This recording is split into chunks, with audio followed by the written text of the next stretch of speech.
What's up, Anna? Sorry for missing last week's video. Long story short, just bad time management. And actually, my time management is so bad that I'm leaving for Nicaragua tomorrow and I still haven't even packed my things. But I'm so excited. This is gonna be, it's gonna be fun. I'm really excited about that.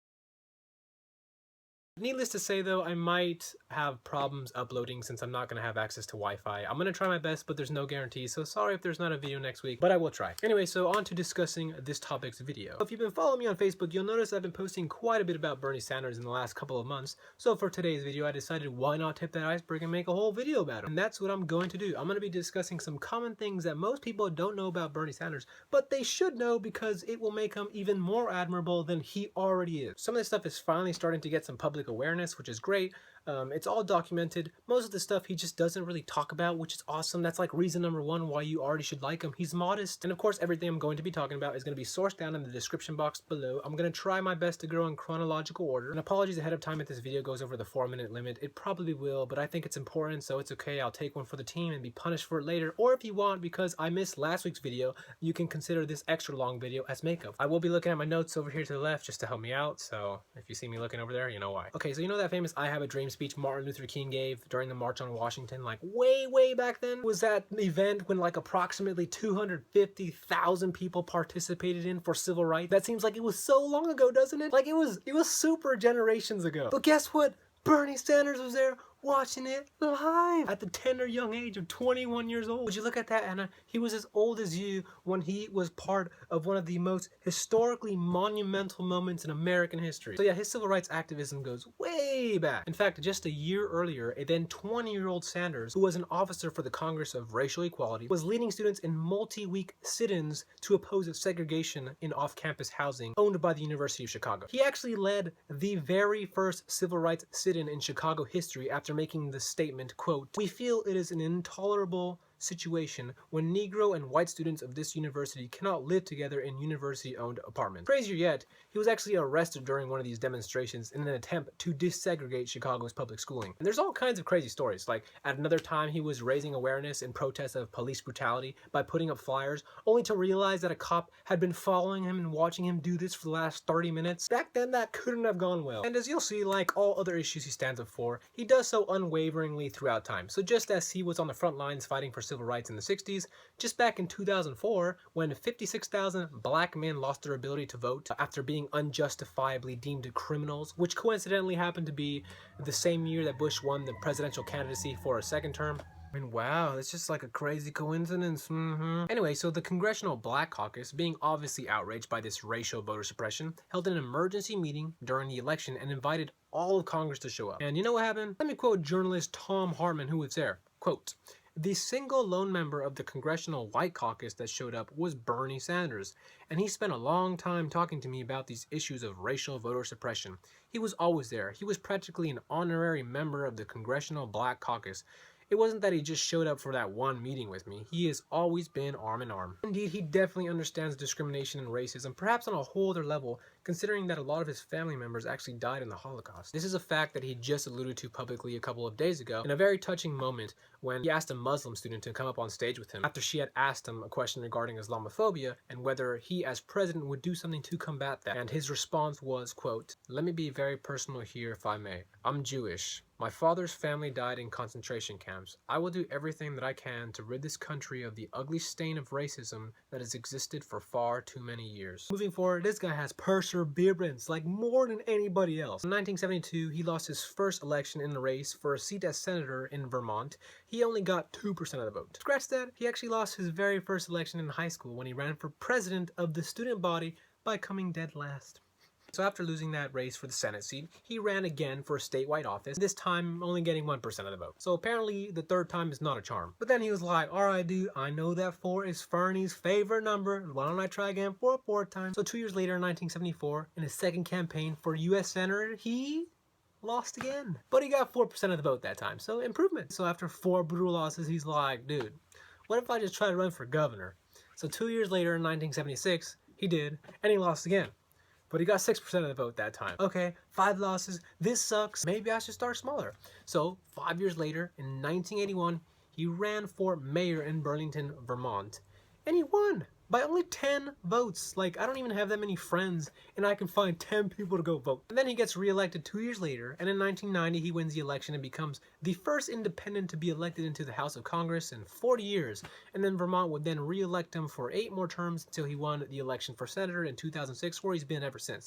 So yeah, this is not a man that succumbs to failure, which is awesome. Like Hank Green once said, if you fail, I will like you more. Okay, so let's go back to 1983. During his first term as mayor in Burlington, Vermont, he openly supported the city's first ever Pride Parade. And remember, this was in 1983. LGBT issues back then were hugely unpopular and pretty much just a taboo topic to talk about. And since then, he's just had an outstanding voting record for LGBT issues. For example, voting against the Defense of Marriage Act in 1996, which, okay, I'm not trying to attack Hillary Clinton or anything, but she recently claimed that this bill was not in opposition or meant to be discriminatory against gay couples. Gay rights advocates like the Human Rights Campaign released statements soon thereafter saying that that was a load of baloney. It was definitely marital discrimination against homosexual couples. Anyway, one of my favorite videos of Bernie Sanders regarding gay rights is from 1995 when he publicly defends a gay soldier in Congress. It's a freaking sweet video, like you should just really watch it. He actually uses his allotted time to pop off on some dude who's just being unnecessarily crass and making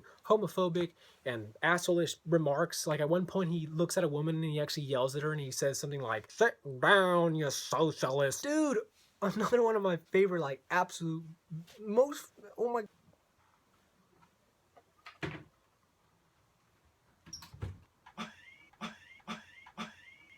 What? What's so funny, huh? Making a video, Mom, okay? Oh. Alright, just go out. Anyway, this is just one of my freaking favorite videos from him. I get goosebumps every single time I watch it.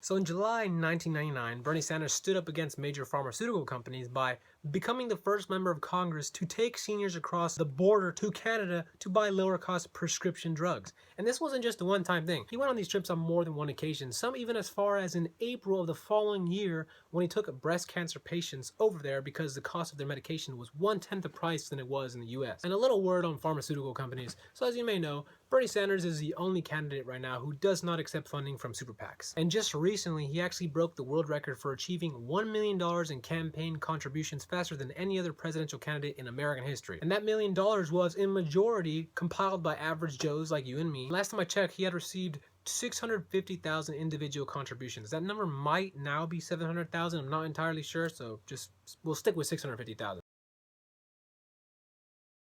And this, of course, is not to say that he doesn't need any more contributions. He definitely does. Because as of right now, he will eventually be outspent when you consider the super PACs that he's taking on, 2 of whom have already attacked him. Anyway, so on to the pharmaceutical companies. As you may know, Martin Shkreli, who is a pharmaceutical company CEO, recently raised the price of Daraprim, a drug used in the treatment of AIDS and cancer patients, from $13 a pill to $750 per pill. And his reasoning for this, straight out of his mouth, was, quote, "The drug was unprofitable at the former price." So he increased it to make some money. Dollar bills, man. This is like the root of all evil. Anyway, so then this asshole tries to donate the maximum $2,700 amount to Bernie Sanders' campaign. Bernie finds out, long story short, he's like, "All right, man, hey, I got something for you.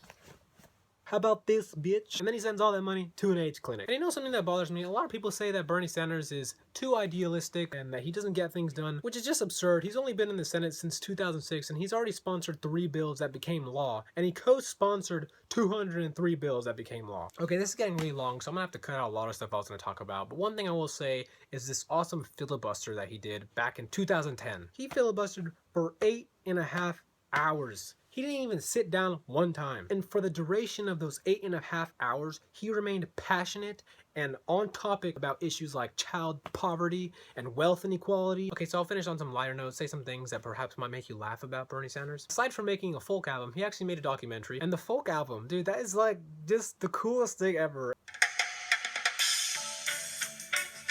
As I went walking that ribbon of highway, I saw above me that endless skyway. This land was made for you and me. This land is your land. This land is my land. This land was made for you and me. Yeah, man, he's just like such a rad guy, you know? He even has cool hair if I do say so myself. And Anna, there is so much more that I can say, but this video is already getting way too long. There's just a lot of things that I didn't get a chance to cover.